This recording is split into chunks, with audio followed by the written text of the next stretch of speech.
Michael Palmer from Gerard, joining us from Indian country. How's it going, guys? Well, What's going on, dude?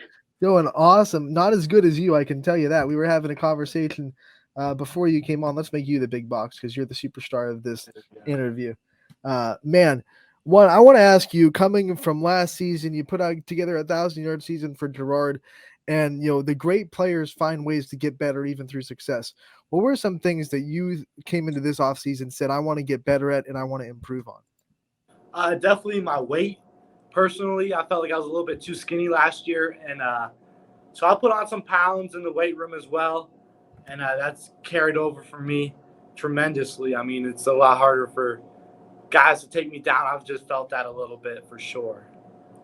Big man, you were the one of the featured running backs last year, one of the best in the NE8, but you had some competition. I was just talking to Anthony. Do you feel like you're the guy this year in the conference, like you're RB1, and how do you take that?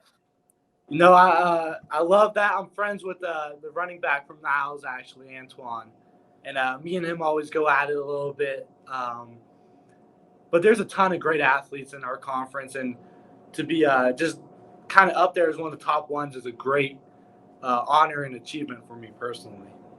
And one of the things that makes you great is your drive and your work ethic. You're constantly in the weight room. Like you said, you're trying to put on weight going into this season.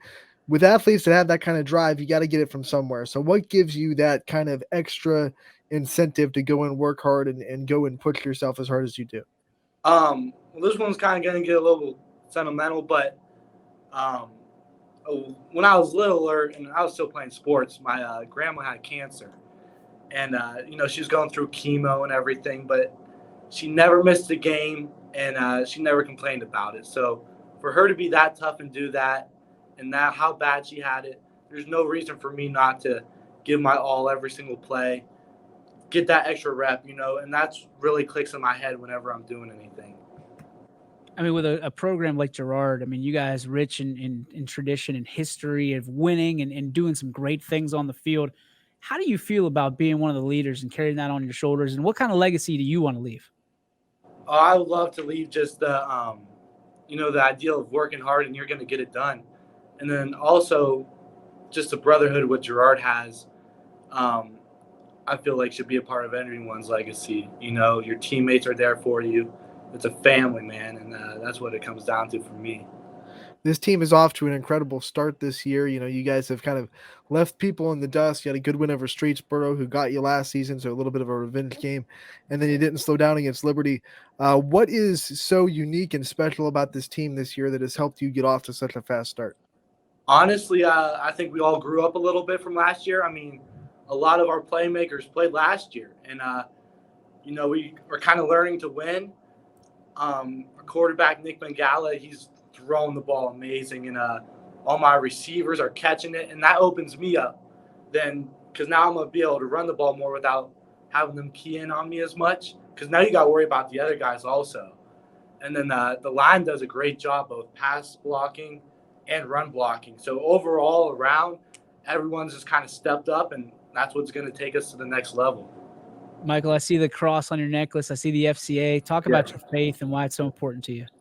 Oh, I mean, I go into every game knowing God's behind me. He's got my back. All my angels are up in heaven watching me play, and it's a big thing for me, honestly. Just it also gives me an extra drive to just go out there and work harder.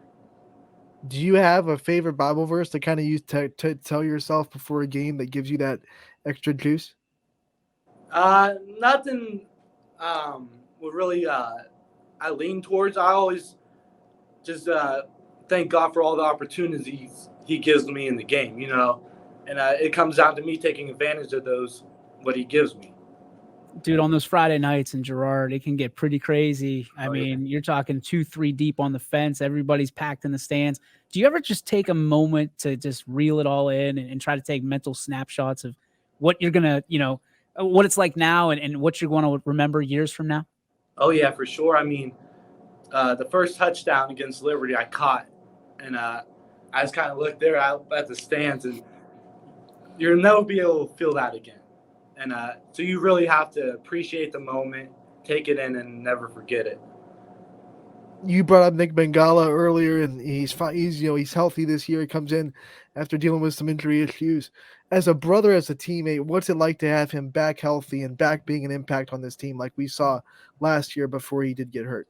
I mean, he's a stud. He's the man. There wouldn't be anyone else I'd rather share the backfield with.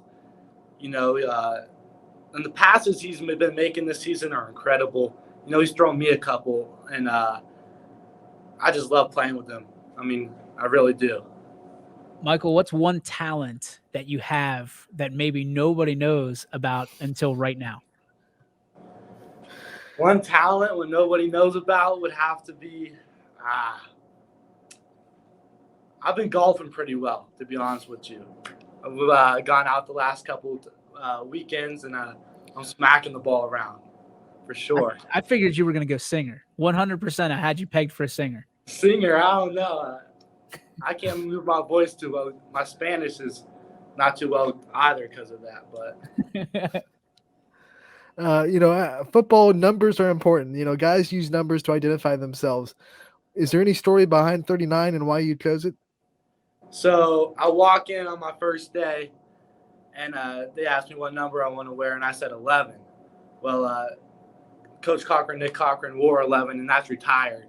And he was in there when I said that, and he didn't say anything. He just kind of looked at me, and I got chills. I was like, oh, all right. So the last medium they had was a 39, so I just stuck with that. That's a great story. That's a great story to tell. Have you told him that? Oh, yeah. Me and him had some good laughs about it. Oh, my goodness. So what's the pregame ritual for you? A lot of people, will either watch film or, read or, what's it like for you hours leading up to kickoff?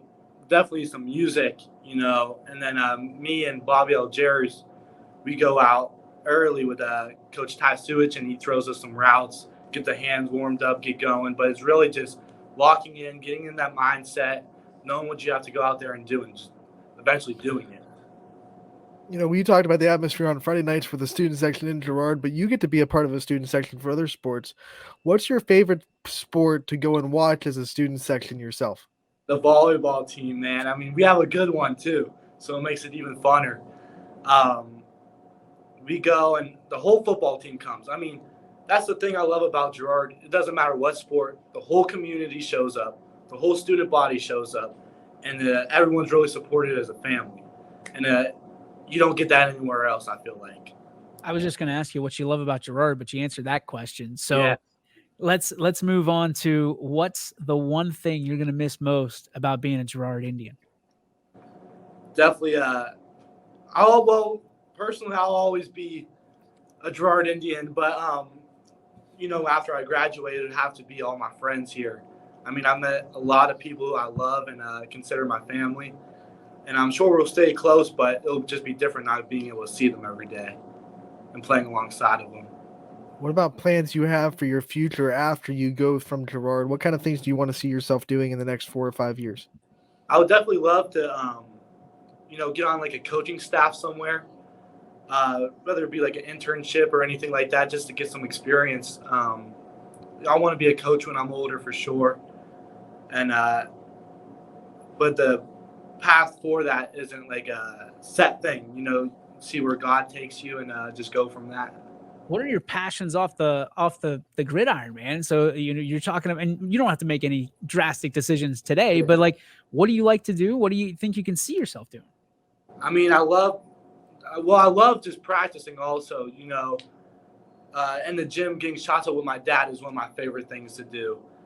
Cause it's just you and my dad, and then it's the hoop, and it seems like nothing else in the world matters right then and there. And I'd love to just get that feeling somewhere else along with it. And when I find that, then that's what I'm going to go for sure. As an athlete that's so successful, I'm sure you've had the chance to talk with, the youth of the sport in Gerard, the people that are growing up in the program.